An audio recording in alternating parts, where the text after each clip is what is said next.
I went back to my first slide, and I want to talk about my favorite Chinese character. So, who can read this character for me? A louder. Oh, Wei Ji, correct? Okay, very good. Very clear pronunciation. So, you notice I've incorporated this character in my company logo, and I launch every workshop and class semester with a discussion about this character. So, can somebody help me define this character or translate into English? What does it mean? Crisis. Very good. So, Wei Ji means crisis. What does crisis mean? Oh, wait. Okay, since we're just starting out, I'll give you a brief heads up on my rhetorical style for the workshop today. So sometimes, like during my introduction of myself, I was talking, and just you saw my mouth moving and steady stream of noise emanating from me. But then, after I did that, then I started a different style. So I talked briefly, and then I completed a sentence. At the end of that sentence, my voice rose slightly, and I looked at you quizzically. This means my last thing I said was a question. And then I'm waiting for an answer from you. So I ask the question, then you respond, and then I continue with the next talking, and then another question.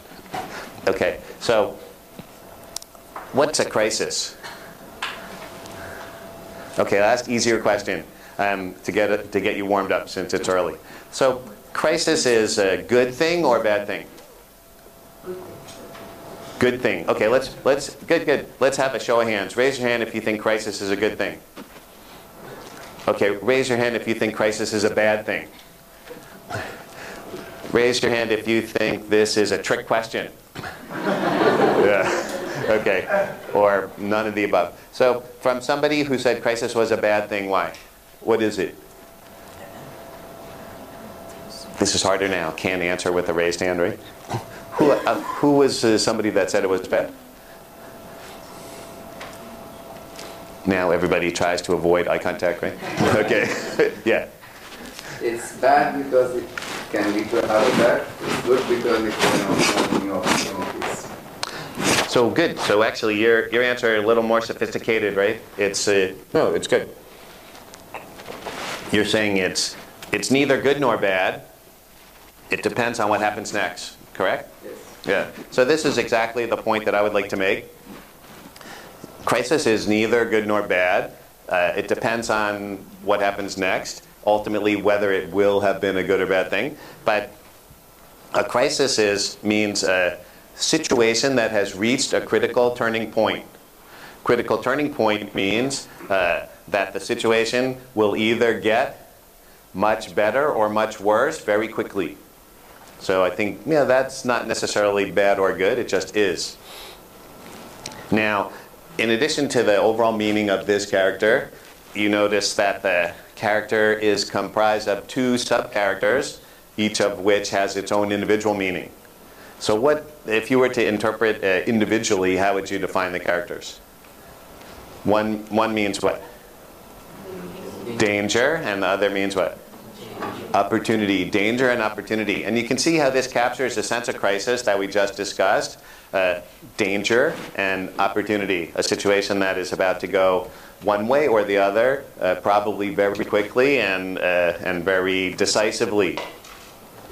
Okay, so maybe you're wondering now, why am I spending the first 5 minutes of my entrepreneurship workshop talking about Chinese characters and deconstructing them? There is an important point here. What is it? The danger and opportunity dichotomy that we talked about. Does it remind you of any fundamental concept in finance? So shift gears. What's the fundamental concept in finance that sounds a lot like danger and opportunity? Risk or reward.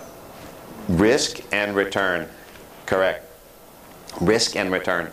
That's what I want to talk about at the beginning of my workshop today, and actually this is the most important concept in the entire workshop, and actually the most important concept in your entire financial and economic life. So risk and return. What is the relationship between risk and return? How are those two related? Oh, okay. So she said, high risk, high return. High risk, high return. This is very good. I would like everybody now to say this together with me. You ready?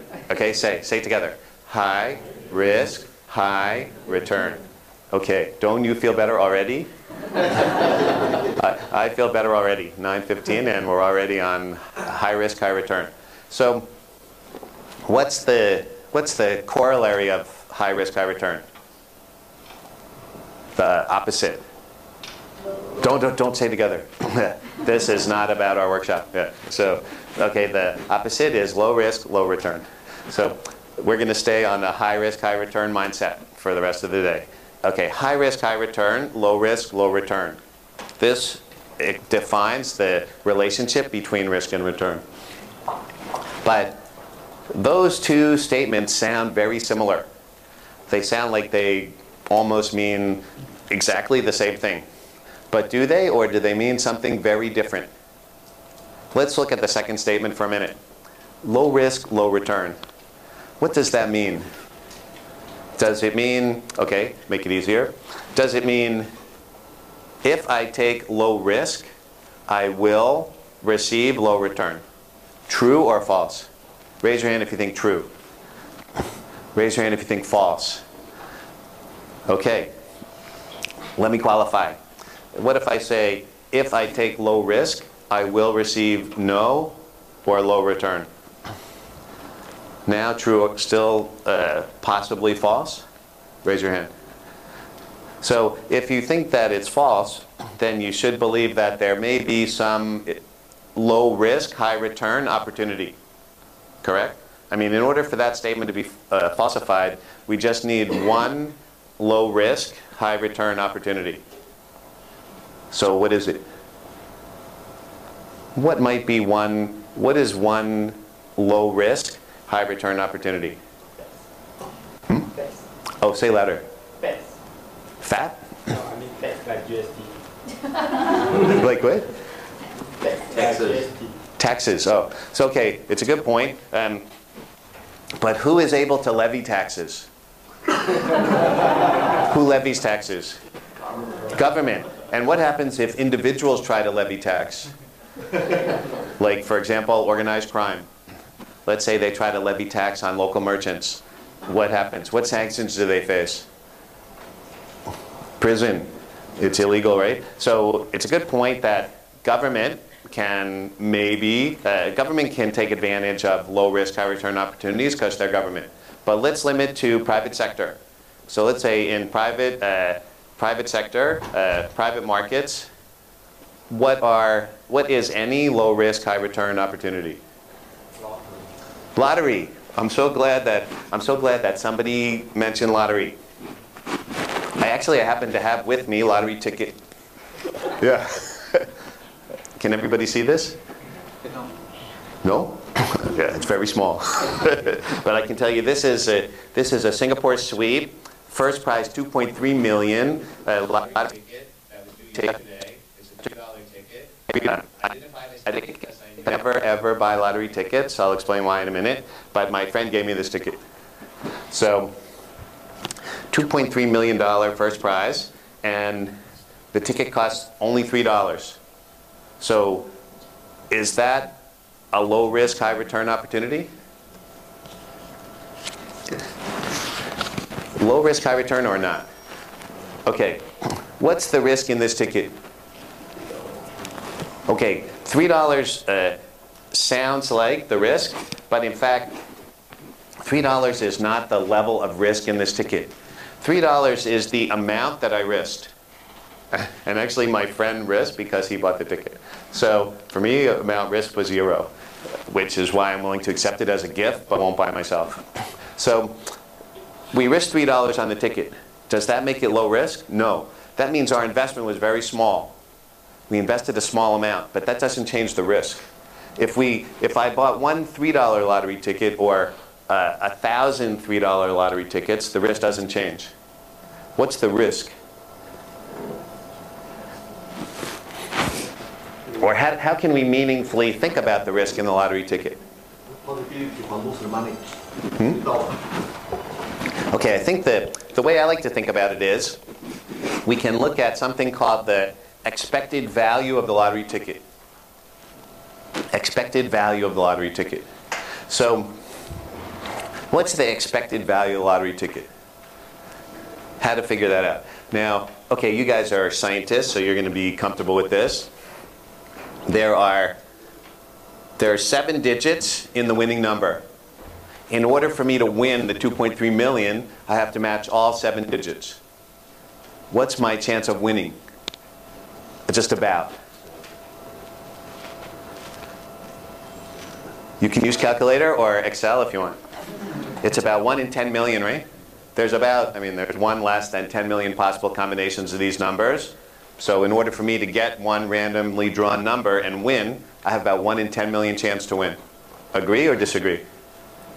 Agree. Okay, we agree. What's that? On over 100 million. I think the first digit can be 1 million. The largest number I can have on this ticket is 9,999,999, right? So that, to me, that sounds like I got about 1 in 9,900,999 chance to win. Okay, now it's a little more complicated than that because there's other prizes, that I can win, and therefore I have more than one chance. But all the other prizes are very small. I think all the other prizes together, maybe they add up to another couple of $100,000. So let's just start with our 1 in 10 million. Now, my friend invested $3 in this ticket. When he wins, he gets 2.3 million. So what's the payout on the ticket?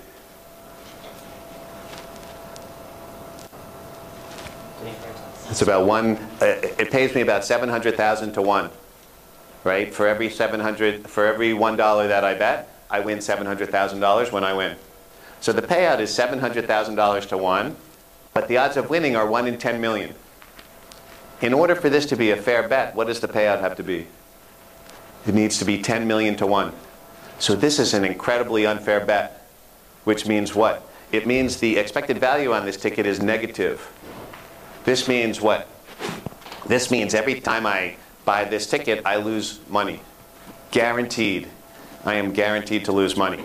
So lottery is a guaranteed loss. It is absolutely a guaranteed loss. Every ticket that I buy is a losing ticket. And how do I know this? Who sells a lottery ticket? Who sells this ticket? Singapore Pools, which is run by government. So we talked about before the low risk, high return investment is what? Tax. Lottery tickets are a tax. They're guaranteed revenue stream for government. If it's guaranteed revenue stream for government, it's a guaranteed loss for players. Therefore, it's really even hard to meaningfully think of this as an investment because it is an investment with a guaranteed loss. You're guaranteed to lose every $3 that you spend on this ticket. So the real expected value is something like minus $2.999999. So if you're not following this, is everybody following this? Makes sense, right? It's as if, let's say I offered to flip a coin with you for $1. Except that when you win, I only pay you 99 cents. When I win, you pay me $1. Gonna play that game? Is that low risk, high return? No. This is a guaranteed loss for you. Okay, let's look at that on a bigger scale. How many people have seen the Marina Bay Sands? How many people have been living under a rock for the last 6 years? I mean, if you live in Singapore, you saw Marina Bay Sands, right? So, how much did it cost to build? The Marina Bay Sands casino resort. What was the cost to build? It's okay, just guess. Like $1 billion? It was $6 billion. $6 billion to build. And when it was under construction, the casino industry analysts projected that it would break even within 5 years. But in fact, how long did it take to break even? Is 2 years. Meaning the casino is earning $3 billion a year. So how are they doing that? Because they're running negative expected value games for players. They're doing exactly the same thing that government is doing in the lottery. They run games for players where players believe that they're taking low risk to generate high return, but in fact they're playing negative expected value game, so it's just a wealth transfer from players to casino. And in case you don't believe that, let's pick one game in a casino, roulette wheel. Let's pick the simplest bet in the casino, which is bet the color on the roulette wheel. So, has everybody seen a roulette wheel? So they have red and black numbers, and 17 red and 17 black. So if I bet, but if I bet $1, I win $1. So isn't this a fair bet? No, why not? That's the zero. Because there's a green number too, 0, and this is where the casino is so smart. They put one green number in there, and then that makes the chances of hitting either red or black what? 17 over 35. No matter what you're betting, your odds are 17 over 35, but they're paying you as if it was 17 over 34. So this means they win about 4% every time you spin the wheel. Same thing on the slot machine. Like typical slot machine pays back how much on each dollar? Pays about 96 cents. Again, 4 cents goes to the casino. But isn't that great for you? You get back 96 cents of every dollar? No. This just means that over a long enough period of time, every player in the casino loses all their money. Guaranteed. Okay, so hopefully we have dispensed with the idea of betting as, or gambling as low risk, high return.